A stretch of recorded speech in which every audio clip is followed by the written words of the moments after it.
So this was a getting done the front porch kind of day, not a video making day, not a other things that need to get done kind of day. This was a getting the front porch done kind of day. But it mostly got done. Well, it's almost done.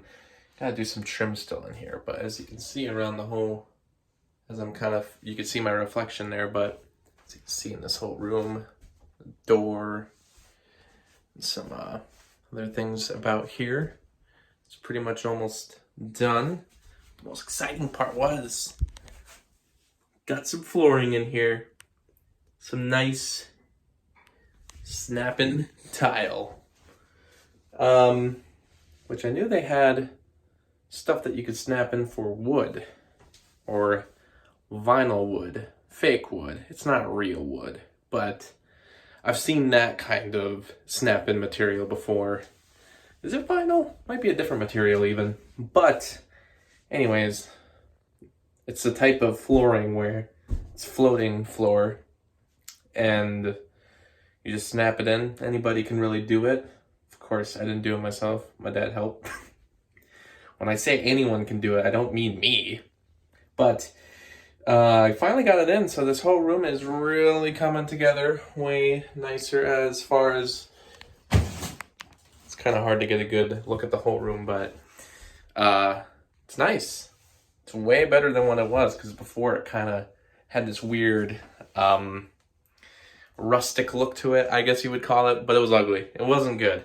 It was a mess in here. The walls got torn out immediately so we could make for these better walls. As you can see on the ceiling, there's a light there, but this ceiling right here used to have this like hunting shack pattern on it. It was like deer in a field, and that was the pattern on the ceiling. It was the weirdest thing I've ever seen. This whole room is also very interesting given that every single angle is not really a straight angle. Like, this is not, there's nothing in this whole room seems square, or at least it doesn't seem as even as something that you build from the bottom up. This was here originally. The original plan was, I think a lot of this was going to get redone, that this whole thing was going to get lifted up, reshaped, but it was learned that with just so many odd angles and just a weird setup for this porch in general, and the fact that it was going to be hard to replace everything, the walls and the trim on the walls, the new flooring and everything was pretty much built to be kind of distract from the odd angles. Because if you can kind of see up here, so as you see here, it's kind of not as wide right there, but as you go along, it starts to get, gets wider and wider as it goes along.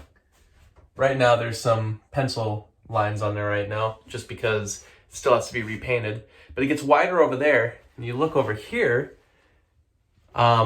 this actually starts to dip down as well. I don't know if you can tell, but this also gets dipped down. You got to put a different cover on that, but it starts to dip down there as well. So this is the door, and you can come out the front right here, but for some reason, I guess it kind of makes sense that from here to there, it slants forward because that's the front of the house.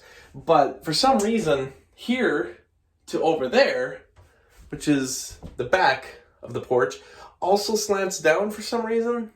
And then, you know, here's the same thing where it's wider in the back versus the front. I don't know, because this whole floor kind of moves forward a little. And the other weird thing is that if you just kind of, I've done a lot of measuring for different cuts here, and I put some plywood on just, I think last week. But the other weird thing was that even that wasn't all squared up. Like, the floor wasn't squared up either. So I don't know, this whole, whoever built this porch just didn't really care. Like, there was just no care put. Or at least, whatever it originally was covered in, which I believe was just this, you know, cheap paneling which is still on the ceiling. We just actually painted over the deer, but that was the only part of the original porch that was kept. All that paneling was thrown out, and we just kind of kept the bones of the structure. But I don't know if it was originally, because the ceiling is still exactly the same, and it slants upward, which is another thing. The ceiling slants upward as the floor slants upward, and it also slants downward. I don't know. It's weird. The whole thing is messed up, and I don't know how it was originally covered up or if it was even noticeable at first, but it looks way better now. I mean, even in this video, you can't really tell how oddly shaped everything is because it was kind of built to hide all those inconsistencies, which you just gotta do sometimes. But it's once you start, like, if you took a tape measure out, you'd be like boggled. It's kind of like this whole room reminds me of San Francisco. I remember being there, and it was like you would go up a hill to get to a location, and you know, hills are all over the place in San Francisco. You go up some, you go down some. But I remember at one point it felt like, to get from one location and then to go back, it felt like we climbed up 2 hills. We took a hill and then we took like another hill to get back. It felt like that anyway, because San Francisco, I mean, it's almost like it's built on one giant hill, and it constantly feels like you're going up rather than going down. Like, it never seems like you're getting a downhill moment. That's how I felt anyway. Maybe it was just in my mind because I was so tired, but that's what it feels like in this room. The odd shapes all over the place, or at least how some places are going upward, some places are going downward, and just makes no sense structurally. This room is like San Francisco. It's the only comparison I can make. This is a weird vlog, but thanks for sticking with it.